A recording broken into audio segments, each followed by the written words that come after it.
और अगर उसने अपनी जवानी सुधार ली तो बुढ़ापा सुधर जाता है, और जिसने अपनी जवानी भी गंवा दी तो फिर बुढ़ापा सुधरने के लिए नहीं आता है। बुढ़ापा किस लिए आता है? जो बचपन, यौवन, जवानी में किया है उसका भोग भोगने के लिए बुढ़ापा आता है। अगर इस मुख से राम राम बोलने लगोगे बचपन, यौवन और जवानी में, तो बुढ़ापे में कोई कहेगा नहीं बोलो बाबा राम, खुद ही ये जीवा राम राम रटेगी। हाँ। जवानी में मेहनत कर ली तो बुढ़ापे में सेवा होगी, नहीं तो बुढ़ापे में कुछ नहीं होने वाला। एक साधक कहता है, भजन कर मस्त जवानी में, बुढ़ापा किसने देखा है।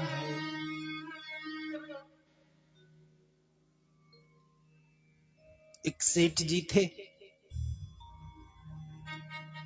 यजमान जी सो गए। राम राम। अच्छा अगरबत्ती जरा।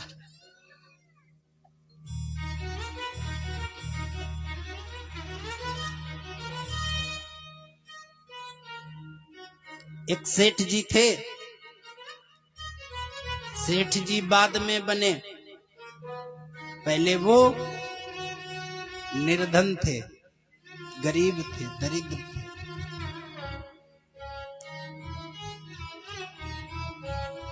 एक दिन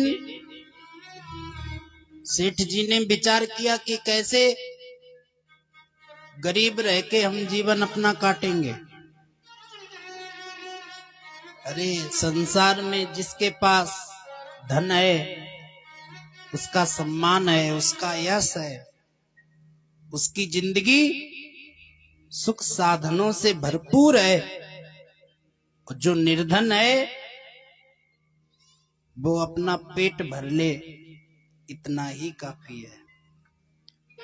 सुख साधन, यश, वैभव तो दूर की बात। ये हॉर्न की आवाज कम करो भैया, यहां तक आ रही है। तो सेठ जी ने विचार किया कि अब धन कमाऊंगा, खूब धन कमाऊंगा। लगे करने मेहनत, 1000 कमाए, लाख कमाए, लखपति बने, धीरे धीरे करोड़पति बने, अरबपति बने, खरबपति बने। हाँ। कोई कहे अरे सेठ जी अब तो खूब पैसा कमा लिया, खूब उन्नति कर ली, अब भजन कर लो, दान पुण्य कर लो, पुण्य कमा लो। अरे सेठ जी ने कहा नहीं नहीं नहीं, अभी नहीं, अभी तो और कमाना है। हाँ, अपार धन संपत्ति कमा के इकट्ठी कर ली। 65-70 वर्ष की उम्र हो गई। सेठ जी का जन्मदिन आया, बड़े धूमधाम से सेठ के परिजनों ने, परिवार के लोगों ने, इष्ट मित्रों ने सेठ जी का जन्मोत्सव मनाया, जन्मदिन मनाया। बड़ी बड़ी गाड़ियों से बड़े बड़े लोग आए। सेठ जी ने देखा बस अब हो गया कोटा पूरा, अब इतना धन कमा लिया कि मेरी 7 पुश्तें, 7 पीढ़ियां कुछ भी ना करें तो भी बैठे बैठे अपनी जीविका चलाएंगे, बैठे बैठे खाएंगे। हाँ, अब बहुत धन कमा लिया, अब कल से भजन, धर्म, पुण्य, परमार्थ करना प्रारंभ करूंगा। ऐसा विचार करके सेठ जी सो गए। मध्य रात्रि हुई, यमराज के दो दूत,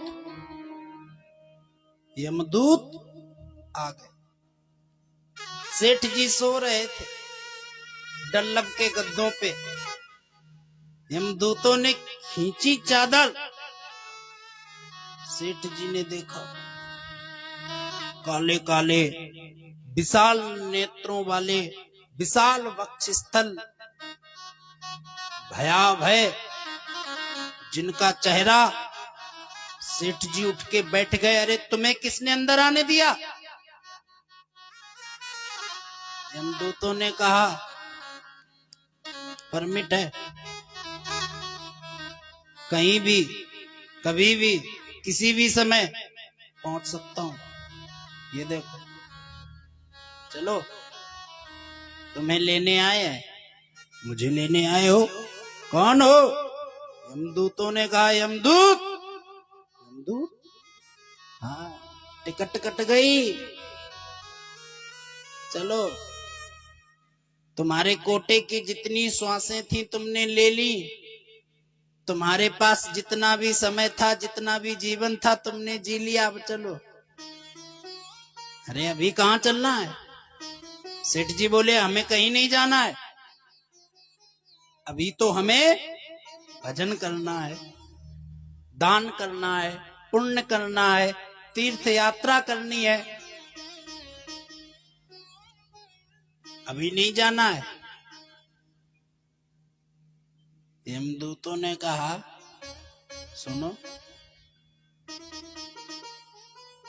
इतना समय दिया परमात्मा ने, उस समय में ये नहीं कर पाए? सेठ जी ने कहा उस समय तो मैं धन कमाने में व्यस्त था, अपने व्यापार की वृद्धि कर रहा था।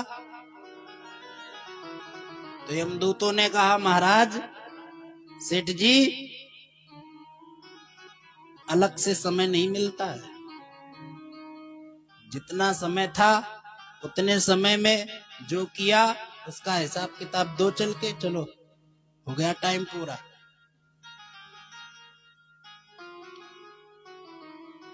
सेठ जी ने कहा अरे बात सुनो, इतनी भी जल्दी क्या है? देखो अभी हमें समय दो, 1 वर्ष का समय दे दो, इतने में बहुत कर लूंगा।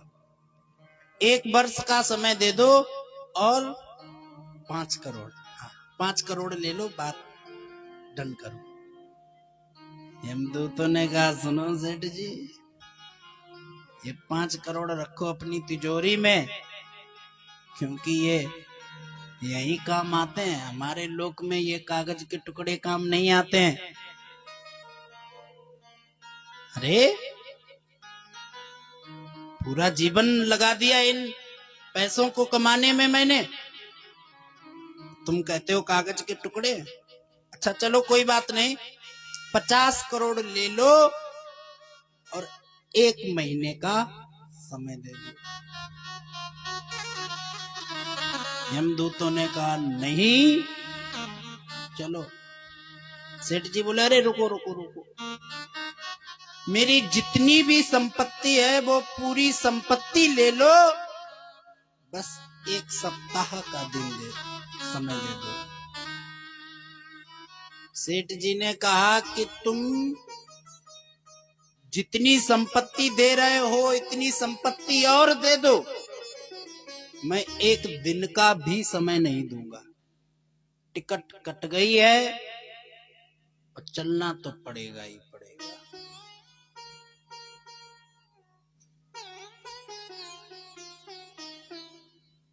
आज सेठ जी के मन में वैराग्य उत्पन्न होता है, विवेक उत्पन्न होता है। हाथ जोड़ के यमदूतों से कहते हैं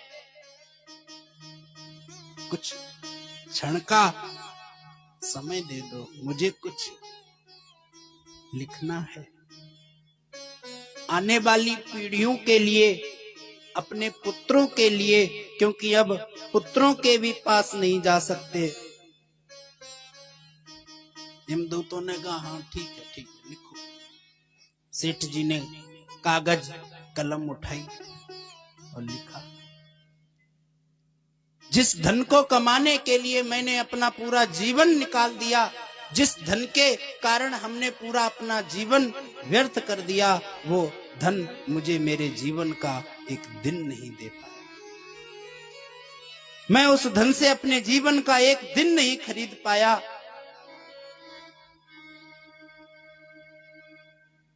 इस धन के कारण लोग प्रेम, संबंध, विश्वास इनका बोध नहीं रखते हैं। धन का पर्दा ऐसे लोगों के मन में, आंखों में पड़ा हुआ है, जो लोग धन के पीछे भागते हैं, वो लोग अंधकार की ओर भाग रहे हैं। जीवन में कमाने योग्य मात्र धन ही नहीं है। हम ये नहीं कहते हैं कि धन ना कमाओ, लेकिन ध्यान रखो, धन कमाने के अलावा और भी चीजें हैं जीवन में जो कमाने के लिए हैं। धन तो कमाओ, धन के साथ धर्म भी कमाते रहना, पुण्य भी कमाते रहना, राम का नाम भी जपते रहना, कथा भी सुनते रहना, तीर्थ यात्रा भी जाते रहना, क्योंकि इन सब कामों के लिए अलग से समय नहीं मिलता है, अलग से समय नहीं मिलता है। अपने पुत्रों, आने वाली पीढ़ियों के लिए सेठ जी ने कहा कि अब मैं तो जा रहा हूं, मैं कुछ नहीं कर पाया, अब जो होगा मेरा वो मैं भी नहीं जानता हूं, लेकिन हे मेरे पुत्र, हे मेरी आने वाली पीढ़ियों, हे आने वाले लोगों, ध्यान रखना, राम को कभी मत छोड़ना, क्योंकि जिस दिन राम ने छोड़ दिया उस दिन क्या होगा हम नहीं कह सकते। पत्र लिखा, तकिए के नीचे रख दिया। यमदूतों ने कहा चलें सेठ जी। सेठ जी ने कहा अब हम क्या कह सकते हैं, जैसी आपकी इच्छा हो। खींचे प्राण चले गए। लोग कहते हैं कि क्या हम लेके आए जग में, क्या हम लेके जाएंगे। हम कहते हैं बहुत कुछ लेके आए हम जग में और बहुत कुछ लेके जाएंगे। ना खाली हाथ आए हम और ना हम खाली हाथ जाएंगे। जब हमारा जन्म होता है तब हमारे पास क्या होता है? हमारे पास पूरा जीवन होता है। पूरा जीवन लेके हम जन्म लेते हैं। 100 वर्ष का समय लेके हम जन्म लेते हैं। बचपन, यौवन, जवानी, वृद्धापन सब हमारे पास होता है जब हम जन्म लेते हैं। अच्छा एक बात बताइए, समय से ज्यादा कोई महत्वपूर्ण चीज है? समय से ज्यादा कीमती कोई वस्तु नहीं है। जिसके पास समय है वो सब कुछ कर सकता है, वो सर्व समर्थवान होता है। जिसके साथ, जिसके पास समय है, और जिसका समय निकल गया वो कुछ करने योग्य रहता है? उम्मीद होती है उससे कि वो कुछ कर पाएगा। जब बच्चा हमारे यहाँ जन्म लेता है तब हम उससे आशाएं लगाते हैं, उम्मीद करते हैं कि हमारा बच्चा पढ़ेगा, लिखेगा, लायक बनेगा, हमारा नाम रोशन करेगा, नौकरी करेगा, धन कमाएगा, घर बनवाएगा। हा? जैसे जैसे बच्चा बड़ा होता है उसका समय निकलने लगता है। जब वो बड़ा हो जाता है तो वो न कमाने योग्य रहता है, न घुमाने योग्य रहता है। नाम रोशन करना तो दूर, जितना नाम कमाया है वो नाम डुबाने जब लगता है तो हमारे आंखें खुलती हैं, अरे हम किससे आशा नहीं। अब हम उससे क्या उम्मीद कर सकते हैं कि अब ये कमाएगा, नाम रोशन करेगा? नहीं। अब तो बस सोचते हैं ब्याह हो जाए, इतनी बड़ी बात है यार, शादी हो जाए, बस बहू आ जाए। और जब उम्र निकल जाती है, समय निकल जाती है, तो बहू की भी आशा टूट जाती है। हाँ, अब बस इसको कोई 2 रोटी बना के खिलाने के लिए हो जाए इसका। जैसे जैसे समय निकलता रहता है, वैसे वैसे हम अपनी उम्मीदें, अपनी आशाएं खत्म करते रहते हैं, क्योंकि उम्मीदें और आशाएं पूर्ण किससे होती हैं? समय से होती हैं। और कोई अगर बूढ़े बाबा से उम्मीद लगाए कि हमारे बाबा आगे चल के डीएम बनेंगे, हाँ? डॉक्टर बनेंगे, वकील बनेंगे, जज बनेंगे, तो हंसी आएगी ना। तो जब हम जन्म लेते हैं तब हमारे पास 100 वर्ष का समय होता है। उस समय में हम कुछ भी करने के लिए सक्षम होते हैं, समर्थवान होते हैं। और जब हमारी मृत्यु होती है तो जितना भी जो हम समय लेके आए थे 100 वर्ष का, उस 100 वर्ष के समय में जितना भी हमने किया है, दान पुण्य कर्म अधर्म धर्म पाप, उस सब की गठली अपने सर पे लेके इस धरा से हम जाते हैं। ना खाली हाथ हम आते हैं और ना खाली हाथ हम जाते हैं। बोले बाजा रामचंद्र भगवान की जग छोड़ के जाना है, नहीं देर लगेगी। जग छोड़ के जाना है, नहीं देर लगेगी। वो खाली फसाना है, खाली फसाना है, और नहीं देर लगेगी। जग छोड़ के जाना है, नहीं देर लगेगी। जग छोड़ के जाना है, जरा देर